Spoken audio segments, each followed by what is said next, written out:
आइए अगले सवाल पे चलते हैं। A sum of rupees X was put at simple interest at certain rate for 2 years. Had it put at 3% higher rate, it would have fetched rupees 300 more. The value of 4 into X is 24,000, 20,000, 16,000 D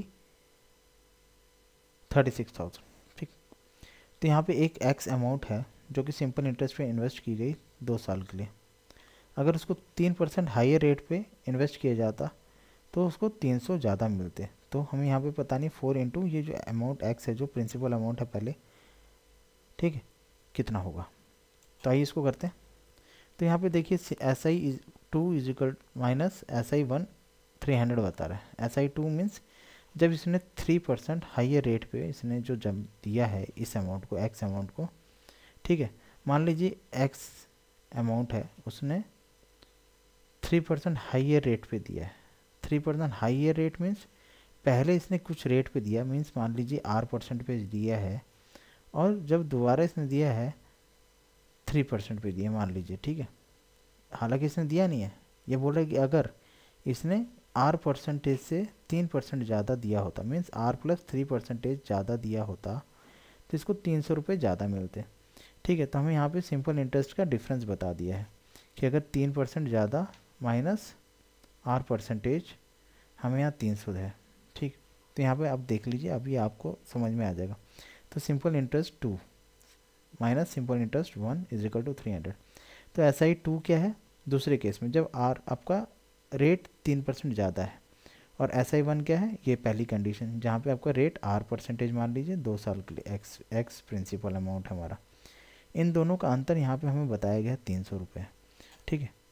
तो यहाँ पे x क्या है हमारा, PRT/100 वाला formula हम अपनाएंगे। तो PRT/100 minus PRT/100, second case minus first case.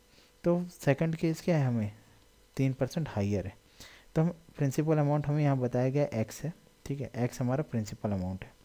Rate क्या है यहाँ पे सेकंड केस में, रेट अगर हम मान रहे हैं कि R% था पहले केस में, तो दूसरे केस में क्या है 3% हाइयर रेट है, तो R+3, ठीक है, क्योंकि 3% ज़्यादा है तो हम रेट में 3 ऐड कर रहे हैं, तो रेट +3%, R+3%, ठीक, इंटू 2, टाइम पीरियड तो 2 ही है, ठीक है, क्योंकि टाइम पीरियड उतने में ही तो 300 ज़्यादा दे रहा है, कि अगर ये 3% ज़्यादा होता 2 साल में तो इसको 300 का अलग से फ़ायदा होता, ठीक है, और फ़ायदा होता। तो यहाँ पे टाइम पीरियड 2 है अपॉन 100, तो principal rate upon rate time upon 100, ये हो गया सेकंड केस में जहाँ पे रेट है 3% ज़्यादा। पहले केस में तो सिंपल सी बात है, आपको पता है कि प्रिंसिपल अमाउंट एक्स है, रेट हमने आर माना ही हुआ है क्योंकि इसका 3% बढ़ के यहाँ पे R+3 हुआ है ना, तो यहाँ पे R% आपका है ही, इंटू 2 इज इक्वल टू 300, ठीक है। तो X principal rate into time. Further आप इसको सिंप्लीफाई करेंगे तो आपका 100 जो है आप इस तरफ एलसीएम लेके दूसरी तरफ एक ही बार में कर लीजिए, ठीक है। तो आपका जब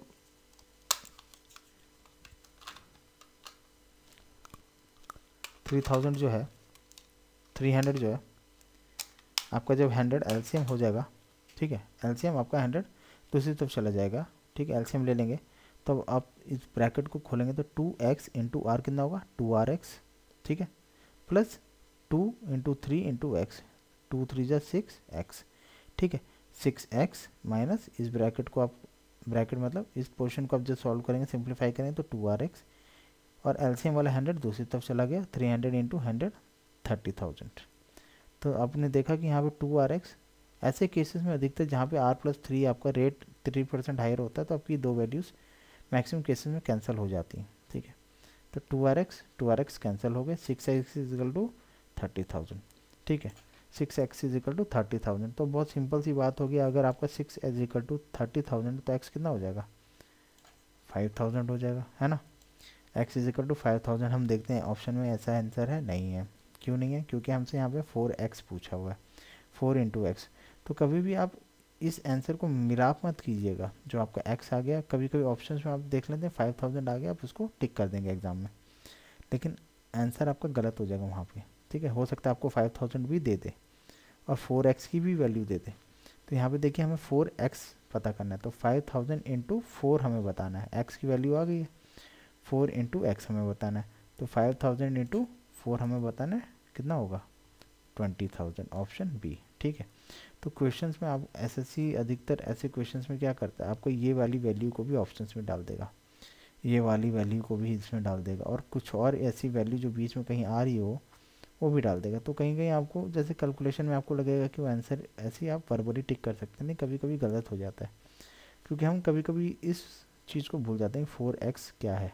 ठीक है, 4x हमें बताना था, x की वैल्यू नहीं बतानी थी, तो 4x हमारा 20,000, ऑप्शन बी।